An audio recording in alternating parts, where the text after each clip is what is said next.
Hey, great question. So for everybody that's new to my channel, first of all, welcome. I'm Tom. I love talking about cryptocurrencies, but I mainly stick to the blue chip cryptos, meaning the top cryptos by market cap. And specifically, I've been investing and long-term holding Bitcoin and Ethereum since 2017.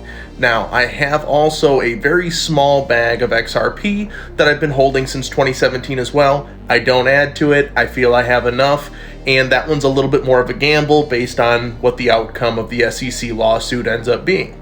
But in my view, I have read and researched everything that there is about Bitcoin and Ethereum, and I feel comfortable with the majority of my investments going into these two, and I'll continue stacking these well into the future. Now, that doesn't mean that on occasion I don't dip down into maybe the top 10 or even the top 20 cryptocurrencies for maybe some short-term trading, month by month or even year by year. I will try and make some shorter-term profits, but eventually I roll them into Bitcoin and Ethereum. There are a lot of reasons why I think Bitcoin and Ethereum should be a part of everyone's wealth-building portfolio, but here are the main ones that stick out to me. First of all, let's talk about two very important aspects. The high market caps, which is why these two are number one and number two in market cap within the cryptocurrency space. That means that a lot of different investors out there with a lot of different teams and research methods have gone through and not only viewed the white paper, viewed the technology behind these two assets, but they've then stepped up and put their money where their mouth is.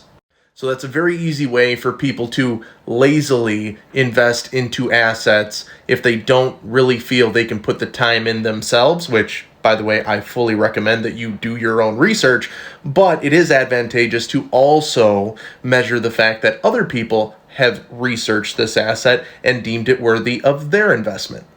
And secondly, history length. With these two assets being some of the longest living and surviving and thriving crypto assets in the entire space, they are paving the way. And with each of these assets having first mover advantage for their specific use cases, and their specific use cases aren't clashing with one another, both of these make for a really strong growth opportunity, in my opinion.